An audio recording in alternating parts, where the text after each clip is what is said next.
नमस्कार मित्रांनो, मराठी संत मालिकेत समाविष्ट होणारे परंतु स्वतःचा स्वतंत्र असा संप्रदाय निर्माण करणारे महाराष्ट्रातले एक महत्त्वाचे संत म्हणजे संत रामदास होत. संत आणि समर्थ अशी संत रामदासांच्या व्यक्तिमत्वाची दोन रूपे त्यांच्या साहित्यातून, त्यांच्या चरित्रातून आपल्याला पाहायला मिळतात. असंही म्हणतात की रामदास संतही होते आणि रामदास महंतही होते. कारण संत रामदासांनी केवळ पारमार्थिक उपदेश न करता वर्तमान काळातील लोकांच्या समस्या समजावून घेऊन त्यांचं लौकिक जीवन सुखी संपन्न करण्यासाठी काय केलं पाहिजे या दृष्टीनं उपदेशही संत रामदासांनी केलेला आहे. म्हणजे समाजाला परमार्थाबरोबरच प्रपंच विज्ञान सांगण्याचा प्रयत्न संत रामदासांनी केलेला आहे. म्हणून आजचे अनेक अभ्यासक संत रामदासांना मॅनेजमेंट गुरु असंही म्हणतात.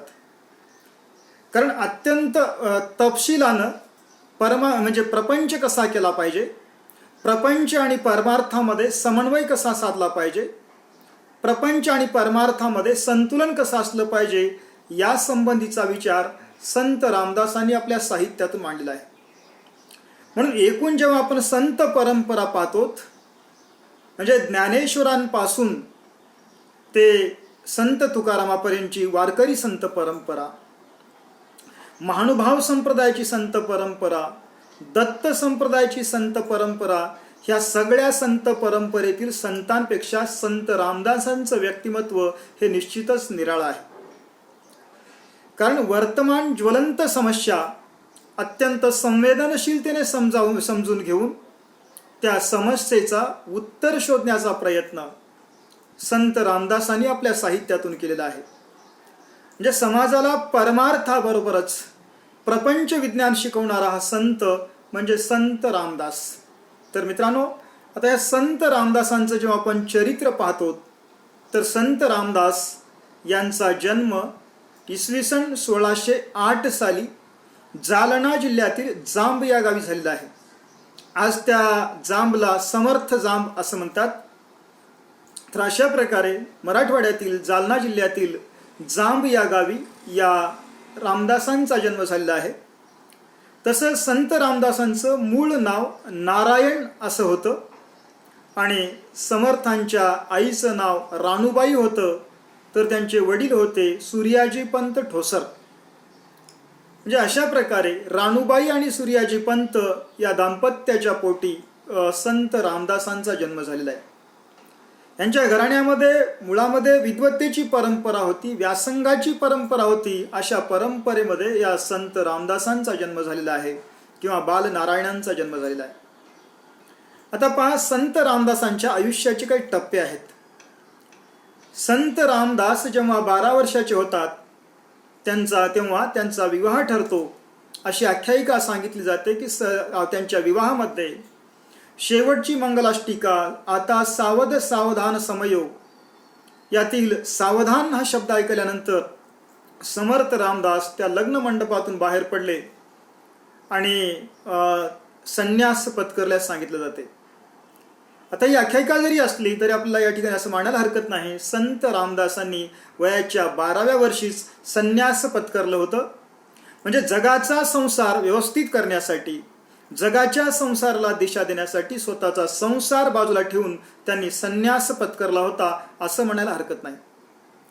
तर मित्रांनो, संत रामदास यांनी वयाच्या 12व्या वर्षी म्हणजे इसवी सन 1620 साली गोदावरी नदीच्या काठी, नाशिक जिल्ह्यातील गोदावरी नदी काठी टाकळी या ठिकाणी समर्थ हे 12 वर्षाचे संत रामदास त्या ठिकाणी आले आणि त्या ठिकाणी गोदावरी नदीच्या तीरावर त्यांनी 12 वर्ष एकांत पत्करून सखोल अध्ययन केले आणि त्याचबरोबर तपाचरण केले. म्हणजे 12 वर्ष अध्ययन आणि तपाचरण संत रामदासांनी केले आणि त्यानंतर इसवी 1632 साली त्यांनी आपली तपश्चर्या पूर्ण केल्यानंतर आता ह्या काहीतरी रचनात्मक कार्य हाती घेण्यासाठी, जगाच्या म्हणजे या समाजाच्या उद्धारासाठी समाजाच्या कल्याणासाठी काहीतरी रचनात्मक उपक्रम हाती घेण्याच्या भूमिकेतून त्यांनी सुरुवातीला त्याच्यानंतर 12 वर्ष ते भारत भ्रमण केले. म्हणजे इसवी सन 1632 ते 1644 या 12 वर्षाच्या काळात संत रामदास हे एकटेच भारत भ्रमण केले. आता भारत भ्रमण किंवा तीर्थयात्रा करण्याचं प्रयोजन काय, तर कसं असते पहा, फिरल्याशिवाय किंवा देशाटन केल्याशिवाय देशातल्या समस्या तुम्हाला समजणार नाहीत. भारत हा खंडप्राय देश आहे. या देशामध्ये प्रचंड मोठ्या प्रमाणामध्ये भौगोलिक, सांस्कृतिक, धार्मिक विविधता आहे. यामुळं या भारताच्या विविध भागांमध्ये नेमक्या समस्या काय आहेत, परिस्थिती कशी आहे आणि त्याच्यावर नेमकं आपल्याला काय उत्तर शोधावं लागेल, या भूमिकेतून संत रामदासांनी 1632 ते 1644 हे 12 वर्ष ते भारत भ्रमण केले. त्या काळातील विदारक सामाजिक वास्तवाचं त्यांनी अवलोकन केले किंवा त्या गोष्टी समजून त्यांनी घेतल्या.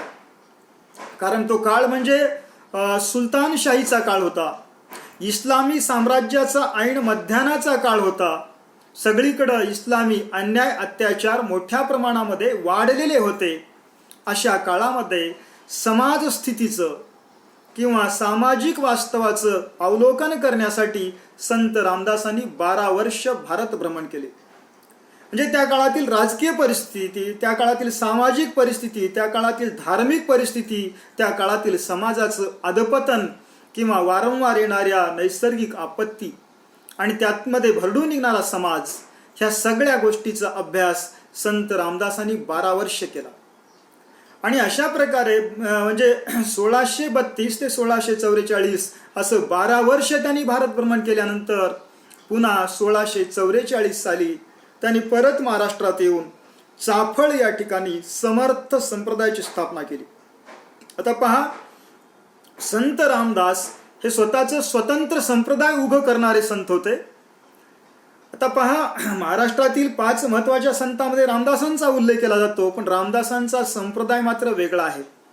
ज्ञानेश्वरांपासून संत तुकारामापर्यंतची परंपरा ही वारकरी संतांची परंपरा म्हणून आपण पाहतो.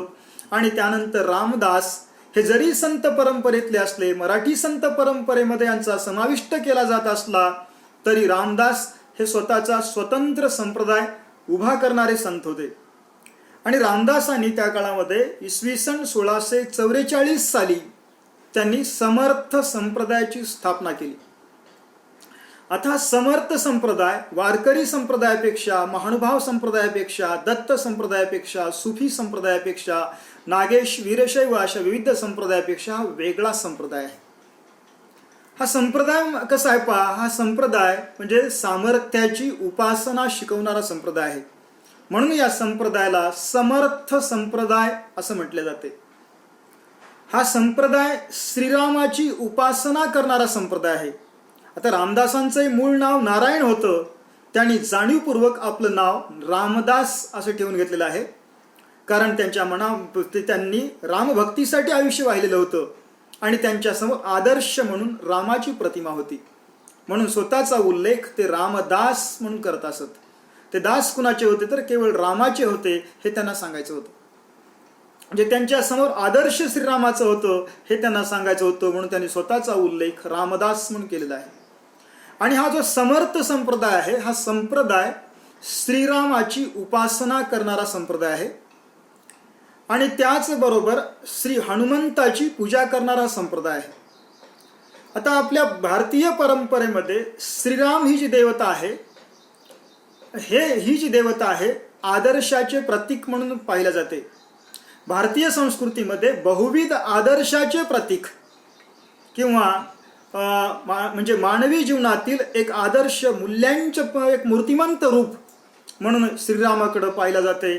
म्हणून श्रीरामाची उपासना करण्यासाठी श्रीरामाच्या उपासनेच्या माध्यमातून समाजामध्ये आदर्श मूल्यांची रुजवणूक व्हावी म्हणून संत रामदासांनी समर्थ संप्रदायामध्ये श्रीराम उपासनेला प्राधान्य दिले.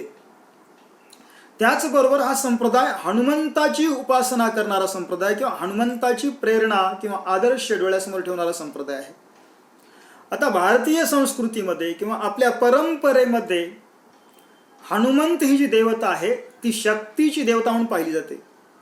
हनुमंताकडे शक्तीची देवता म्हणून पाहिली जाते किंवा अन्यायी अत्याचारी प्रवृत्तीच्या विरोधामध्ये लढणारी एक देवता म्हणून हनुमंताकडे पाहिली जाते. आणि या 17व्या शतकामध्ये सगळीकडं इस्लामी साम्राज्य होतं. इस्लामी अन्याय अत्याचार मोठ्या प्रमाणामध्ये वाढलेले होते. जसं रामायण काळामध्ये रावणी प्रवृत्ती होती, ज्यांनी सीतेला पळवलं होतं आणि त्याच प्रवृत्ती 17व्या शतकामध्ये बळावलेल्या होत्या. म्हणजे इस्लामी राजकर्त्यांकडून सरदाराकडून अनेक म्हणजे तरुणींचं अपहरण केल्या जात असत किंवा त्यांची विटंबना केली जात असत. आणि अशा काळामध्ये हनुमानाप्रमाणे अशा प्रवृत्तीचा बंदोबस्त करण्यासाठी कुणीतरी समोर आलं पाहिजे. या भूमिकेतून श्री हनुमानाची उपासना करण्यास समर्थ म्हणजे संप्रदायामध्ये या ठिकाणी चालू केले.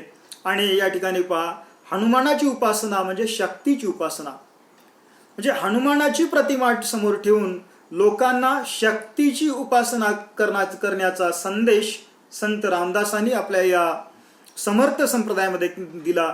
आणि त्याचबरोबर पहा, हा संप्रदाय म्हणजे या संप्रदायाच्या माध्यमातून म्हणजे हिंदूंची अस्मिता जागृत करण्याचा प्रयत्न संत रामदासांनी केलेला आहे.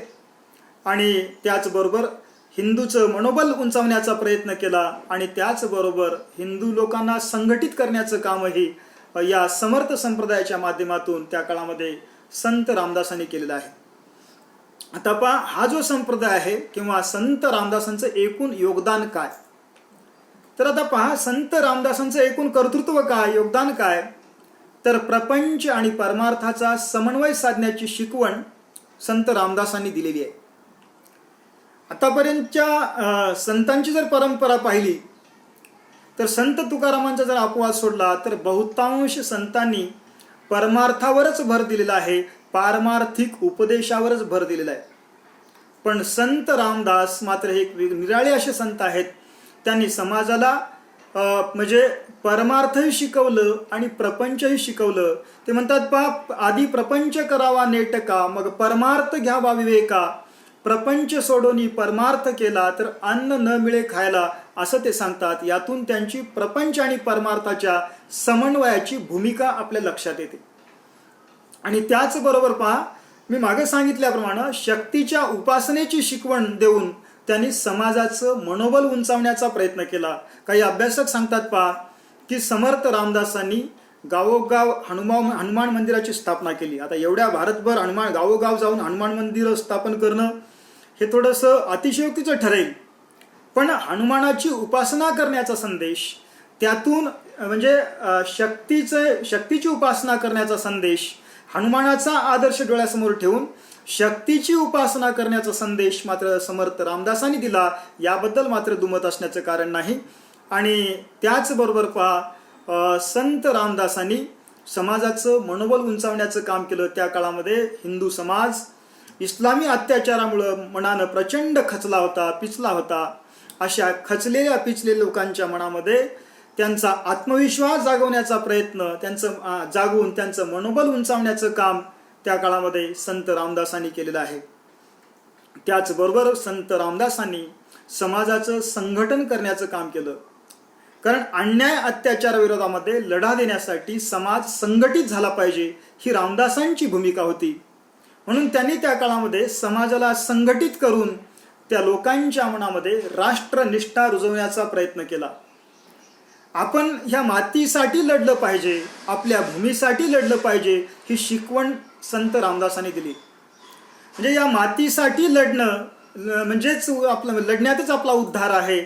आणि मातीसाठी जर मेलं तर त्यातच मोक्ष आहे. म्हणजे ही धारणा संत रामदासांनी लोकांच्या मनामध्ये रुजवली. म्हणजे पहा, राष्ट्रनिष्ठेची रुजवणूक संत रामदासांनी आपल्या साहित्यातून केली.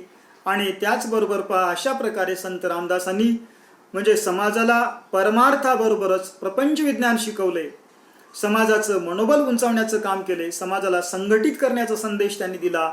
आणि त्याचबरोबर लोकांच्या मनामध्ये राष्ट्रनिष्ठा रुजवण्याचा प्रयत्न संत रामदासांनी केलेला आहे. अशा प्रकारे मित्रांनो, संत रामदासांचं कार्य ही बहुविध स्वरूपाचं होतं. आणि अशा या संत रामदासांचं निर्वाण इसवी सन 1681 साली झालेलं आहे आणि संत रामदासांनी इसवी सन 1681 साली सज्जनगड या ठिकाणी त्यांनी आपला देह ठेवला. तर अशा प्रकारे हे संत रामदासांचं चरित्र होतं. आता आपण संत रामदासांचं साहित्य या ठिकाणी अभ्यासणार आहोत. तर संत रामदासांचं एकूण साहित्यिक योगदान काय किंवा संत रामदासांची साहित्यसृष्टी नेमकी काय आहे किंवा त्यांचं ग्रांथिक योगदान काय आहे ते या ठिकाणी आपण आता पाहणार आहोत. पहा, तर मित्रांनो, संत रामदास यांचे ग्रंथ जर म्हटलं तर असे ग्रंथ म्हणजे दोनच आपल्याला पाहायला मिळतात. एक म्हणजे 21 समासी आणि दुसरा म्हणजे ग्रंथराज दासबोध. आणि त्यांचे त्यानंतर काही श्लोकबद्ध प्रकरण आहेत. त्यामध्ये संत रामदासांचे रामायण, त्या रामायणाचे 2 भाग आहेत, लघु रामायण, दीर्घ रामायण. आणि त्यानंतर संत रामदासांचे करुणाष्टक उपलब्ध आहेत. संत रामदासांचे जे करुणाष्टक आहेत त्या करुणाष्टकातून साधक दशेतील त्यांच्या मनस्थितीचं दर्शन करुणाष्टकातून घडते. म्हणजे संत रामदास घरदार कुटुंब सगळ्याचा त्याग करून ते श्रीरामाच्या भेटीसाठी निघाले किंवा आपल्याला श्रीरामाचं दर्शन व्हावं या भूमिकेतून ते घरच्या बाहेर पडले. त्यांनी जेव्हा तपश्चर्या करत होते तेव्हा त्यांचं मन वारंवार घराकडे ओढ घेत होतं. तपश्चर्येमध्ये मन एकरूप होत नव्हतं. म्हणजे एकीकडं घरदार सोडून आले आणि ज्या रामाचं दर्शन व्हावं ही त्यांची मनीषा होती त्या रामाचं दर्शनही होत नव्हतं. अशा आगतिक मनस्थितीचं दर्शन, अशा अस्वस्थ मनस्थितीचं दर्शन किंवा मनाच्या अशा करुण अवस्थेचं दर्शन संत रामदासांच्या करुणाष्टकातून घडते. करुणाष्टके म्हणजे कारुण्य रसांनी ओतपोत भरलेलं काव्य म्हणजे करुणाष्टक आहेत. करुणाष्टकातून म्हणजे करुण रसाचं किंवा रामदासांच्या मनातील कारुण्याचं आर्ततेचं दर्शन या करुणाष्टकातून या ठिकाणी घडते. याशिवाय समर्थांचे मनाचे श्लोक आहेत. जवळपास 205 मनाचे श्लोक या संत रामदासांनी लिहिले आहेत. आता मनाचे श्लोक आपण स्वतंत्र मनाचे श्लोक अभ्यास वेळेस पाहणार आहोत. तर या ठिकाणी पहा, याशिवाय त्यांची काही स्फुट प्रकरण आहेत. त्यामध्ये त्यांचे अभंगात्मक प्रकरण आहेत, अष्टाक्षरी प्रकरण आहेत, याशिवाय पदांतर आहेत आणि प्रासंगिक प्रकरण आहेत काही. आता प्रासंगिक प्रकरण जे आहेत पहा, त्यामध्ये अस्मानी सुलतानी असो, परचक्र निरूपण असो, आनंदवन भुवन असो, असे काही प्रकरण त्यामध्ये आहेत. याशिवाय समर्थांचं गद्यपत्र आहे. आता पहा, एकूण मध्ययुगीन वाङ्मयाच्या इतिहासामध्ये गद्याची परंपरा फारशी समृद्ध आपल्याला पाहायला मिळत नाही. फारसं कुण्या संतांनी गद्यामध्ये लेखन केलेलं नाही. पण रामदासांचं एक गद्यपत्रही आपल्याला या ठिकाणी आढळते आणि त्यातून त्या काळातील गद्याचं स्वरूप काय होतं हे आपल्याला पाहता येते. आणि त्याचबरोबर पहा, दासगीता हा संस्कृत ग्रंथही समर्थ रामदासांनी लिहिलेला आहे. याशिवाय समर्थांची काही हिंदी कविताच उपलब्ध आहे. आता पहा, याशिवाय समर्थ म्हणजे या समर्थ रामदासांचं काही स्फुट काव्य आहे. आता स्फुट काव्यामध्ये पहा, अष्टाक्षरी 5 लघुकाव्य आहेत. त्यामध्ये षडरिपू आहे, पंचीकरण भोग आहे, चतुर्थमान आहे, मानपंचक आहे, पंचमान आहे, असे अष्टाक्षरी 5 लघुकाव्य आहेत. याशिवाय या समर्थ रामदासांचे ओवीबद्ध 11 लघुकाव्य आहेत. हे 11 जे लघुकाव्य आहेत ते कोणकोणते आहेत पहा, तर त्यामध्ये पूर्वारंभ नावाचं एक लघुकाव्य आहे. त्यानंतर जुनाट पुरुष, अंतरभाव, आत्माराम, पंचसमासी, सप्तसमासी, सगुण ध्यान, निर्गुण ध्यान, मानसपूजा, 21 समासी आणि जनस्वभाव गोसावी असे हे एकूण 11 लघुकाव्य आहेत. आणि याशिवाय भीमरूपी स्तोत्रे या समर्थाने लिहिलेले आहेत. या सगळ्या साहित्याबरोबरच संत रामदास किंवा समर्थ रामदास सर्वसामान्य लोकांच्या लक्षात राहतात आज ते त्यांच्या आरतीमुळं. आज आपण पाहतो पहा, अनेक देवतांच्या आरत्या या समर्थ रामदासांच्या आपल्याला ऐकायला मिळतात. आता पहा, सगळ्यात गाजलेली किंवा सगळीकडं आपण आजी आरती ऐकतो ती म्हणजे गणपतीची आरती, सुखकर्ता दुःखहर्ता वार्ता विघ्नाची, ही जी आरती आहे ही आरती संत रामदासांनी लिहिलेली आहे. किंवा शंकराची आरती लवतवत विक्राळ ब्रह्मांडी माळा विश्वंटी काळा, ही आरती या संत रामदासांनी लिहिलेली आहे. तर अशा प्रकारे संत रामदासांनी विविध देवी देवतांच्या आरत्याही मोठ्या प्रमाणामध्ये लिहिलेल्या आहेत. तर अशा प्रकारे या संत रामदासांचं हे वाङ्मयीन योगदान हे बहुविध प्रकारचं आहे आणि समृद्ध असं साहित्य लेखन या समर्थांच्या नावावर आढळते. तर मित्रांनो, आता या संत रामदासांच्या साहित्यातून ढोबळमानानं नेमका संदेश काय व्यक्त झालेला आहे. आज संत रामदासांच्या अनेक वचनांना सुभाषितांचं स्थान प्राप्त झालेलं आहे. आज बोलते वेळेस अनेकदा संत रामदासांच्या श्लोकांचा वापर, संत रामदासांच्या वचनांचा वापर एखाद्या सुभाषिताप्रमाणे केला जातो. असे अनेक सुभाषित संत रामदासांच्या साहित्यामध्ये आढळतात आणि त्यातून मानवी जीवनाच्या उत्कर्षासंबंधी अत्यंत मोलाचा विचार प्रकट झालेला आहे. आता असे काही विचार प्रातिनिधिकपणे आपण या ठिकाणी पाहणार आहोत. त्यांच्या ओवीमध्ये एका चरणामध्ये ते असं म्हणतात, पहा, मूर्ख एकदेशी होतो, चतुर सर्वत्र पाहतो. म्हणजे मूर्ख माणसं जी आहेत ते तात्पुरतं विचार करतात, आपल्यापुरतं विचार करतात, मागचा पुढचा फारसा विचार करत नाहीत. पण चतुर लोक माणूस जो असतो तो सर्वत्र पाहतो, मागच्या काळाचा विचार करतो, पुढच्या काळाचा विचार करतो, केवळ आपल्या भोवती न पाहता सभोवतीचं सगळं तो पाहतो आणि दूरपर्यंतचा विचार करतो. म्हणजे चतुर माणसाकडे दूरदृष्टी असते आणि मूर्ख माणसाकडे मात्र दूरदृष्टीचा अभाव असतो, असं संत रामदास सांगतात. समजले आणि वर्तले त्याची भाग्यपुरुष झाले, असं ते सांगतात. अनेक लोकांना खूप काही समजते, पण ते कृतीमध्ये उतरत नाही आणि ज्यांच्या कृतीमध्ये उतरलं तेच माणसं भाग्यवान ठरतात. म्हणजे आपण जे शिकतो ते जे कृतीमध्ये कृतीमध्ये जर उतरवलं तरच आपलं म्हणजे आपण भाग्यवान असतो. म्हणून ते म्हणतात, पहा, समजले ते वर्तले. समजते खूप लोकांना पण वळत नाही, कळत असते पण वळत नाही. आणि ज्यांना समजलं आणि त्या पद्धतीनं वागले तेच पुरुष भाग्यवान ठरतात, असं समर्थ रामदास सांगतात. किंवा जिही उदंड कष्ट केले ते भाग्य भोगून ठेले. भाग्यवान कोण होतो किंवा कोणाचा उत्कर्ष होतो? जे प्रचंड कष्ट करतात, जे प्रचंड परिश्रम करतात तेच माणसं भाग्यवान ठरतात, म्हणजे तेच माणसं मोठे ठरतात, असंही समर्थ रामदास सांगतात. किंवा पुढे ते म्हणतात, पहा, उदंडाचे उदंड ऐकावे, परी ते प्रत्यय पाहावे. जगामध्ये अनेक प्रकारच्या वृत्ती प्रवृत्ती असतात. प्रत्येक जण आपापल्या वृत्ती प्रवृत्तीला अनुसरून बोलत असतो. आपण सगळ्यांचं सगळं ऐकावं, पण शेवटी आपल्या विवेकानं विचार करावं, असं समर्थ रामदास सांगतात. म्हणजे उदंडाचे, जगामध्ये उदंड लोक आहेत आणि त्यांचं उदंड ऐकावं, परी ते प्रत्यय पाहावे, पण ते शहाणपणानं विवेकानं विचार करावं. ऐकल्यानंतर केवळ ऐकीव गोष्टीवर अवलंबून राहू नये, अशी समर्थांची शिकवण आहे. त्यानंतर ते पुढे म्हणतात, पहा, वेश धरावा बावळा, अंतरी असाव्या नाना कळा. बाहेर आपलं ड्रेसिंग कसं आहे हे महत्त्वाचं नाही, तर आपल्या आत कोणकोणते सद्गुण आहेत, आपल्या आत कोणकोणते कला कौशल्य आहेत, ह्या गोष्टी महत्त्वाच्या आहेत. प्रसंगी बाहेर वेश बावळा असला तरी चालेल, सतत म्हणजे बावळा वेश धारण करू नये, पण प्रसंगी बाहेर वेश बावळा असला तरी चालेल, पण अंतरी असाव्या नाना कळा, आत मात्र आपली गुणवत्ता असावी. किंवा राखावी बहुतांची अंतरे, भाग्य येते तदनंतरे. अनेकांची मर्जी राखलं पाहिजे तरच आपण यशस्वी होऊ शकतो. म्हणजे केवळ जर आपण शत्रू तयार करत बसलो, पावलावर शत्रू केलो, तर आपल्या यशामध्ये अनेक अडथळे येतात. म्हणून आपण काय करावं, अनेकांची मर्जी संपादन करावी तरच आपण म्हणजे यशस्वी होऊ शकतो, असं ते सांगतात. म्हणून ते म्हणतात, पहा, राखावी बहुतांची अंतरे, भाग्य येते तदनंतरे. तुम्ही जर अनेकांची मर्जी सांभाळलात तर आपोआप तुम्ही यशस्वी ठरता किंवा तुम्ही भाग्यवान ठरता, असं ते सांगतात.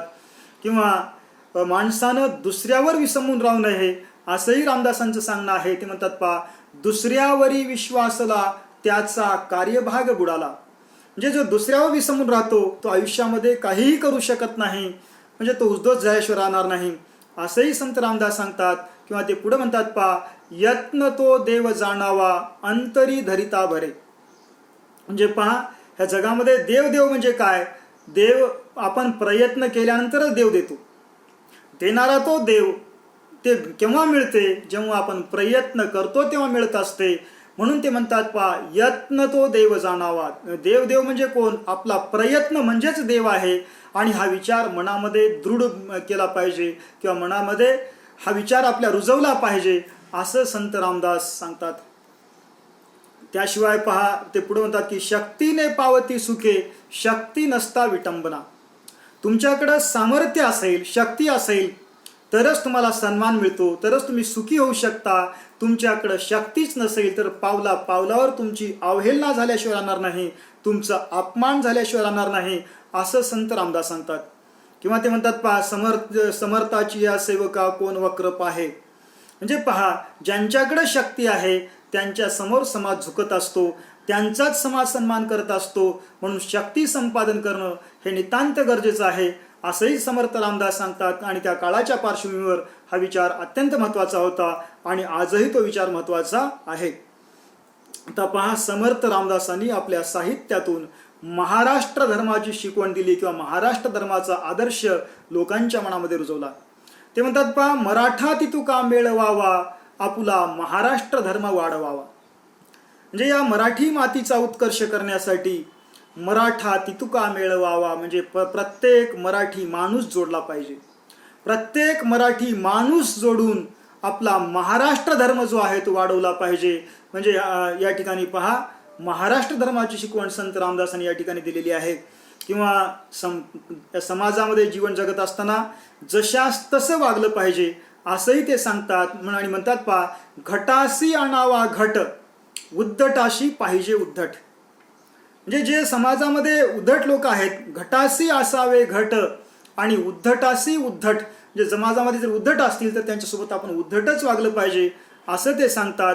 किंवा ते पुढे म्हणतात पहा, उत्कट भव्यतेची घ्यावे, मिळमिळीत अवघेची टाकावे. समाजामध्ये जे उत्कट आहे, भव्य दिव्य आहे, त्याचाच आदर्श डोळ्यासमोर ठेवला पाहिजे आणि जे मिळमिळीत आहे त्याचा धिक्कार केला पाहिजे. त्यातून आपला काही उत्कर्ष होणार नाही, असं ते सांगतात. किंवा याच्याही पुढे जाऊन ते म्हणतात पहा, चळवळ हे अत्यंत महत्त्वाचं आहे. विकासासाठी, परिवर्तनासाठी चळवळ महत्त्वाची आहे. म्हणून ते म्हणतात पहा, सामर्थ्य आहे चळवळीचे, जो जे करील तयाचे, परंतु ते अधिष्ठान भगवंताचे पाहिजे, असं समर्थ रामदास सांगतात. म्हणजे चळवळीचं महत्त्व नितांत आहे जीवनामध्ये. कारण हे जीवन परिवर्तनशील ठेवण्यासाठी वारंवार चळवळी झाल्या पाहिजेत. पण त्या चळवळीला भगवंताचं अधिष्ठान असलं पाहिजे, म्हणजे नीतीचं अधिष्ठान असलं पाहिजे, असंही संत रामदास सांगतात. किंवा ते पुढे म्हणतात पहा, घालूनी अकलेचे पवाड, व्हावे ब्रह्मांडाहून जाड. म्हणजे या ठिकाणी पहा, प्रत्येक गोष्ट विवेकानं केलं पाहिजे, ही शिकवण संत रामदास या आपल्या उक्तीतून देतात. किंवा संत रामदासांच्या या साहित्यातून मनोविज्ञानही मोठ्या प्रमाणामध्ये व्यक्त झालेलं आहे. ते आपल्या मनाच्या एका श्लोकामध्ये म्हणतात पहा, जगी सर्व सुखी असा कोण आहे, विचारे मना तुची शोधून पाहे. म्हणजे जगामध्ये पूर्ण सुखी असा माणूस अजिबात सापडणार नाही. म्हणून आपल्या जीवनातील दुःखाचं भांडवल करून रडत बसण्यापेक्षा, कुडत बसण्यापेक्षा आपण आपल्या जीवनाकडं सकारात्मक नजरानं पाहिलं पाहिजे आणि जगाकडेही त्या दृष्टिकोनातून पाहिलं पाहिजे, असं संत रामदास या ठिकाणी सांगतात. म्हणजे अशा प्रकारे संत रामदासांनी 17व्या शतकामध्ये आपल्या साहित्यातून त्यांनी जो संदेश दिला, तो संदेश आज 21व्या शतकातील माणसालाही प्रत्येक पावला पावलावर उपयुक्त ठरणारा आहे, त्याचबरोबर उत्कर्षाची दिशा दाखवणारा आहे. तर मित्रांनो, अशा प्रकारे आपण संत रामदास यांचं चरित्र आणि कर्तृत्व हा मुद्दा या ठिकाणी पाहिलो. तर आपण या ठिकाणी थांबू मित्रांनो. धन्यवाद.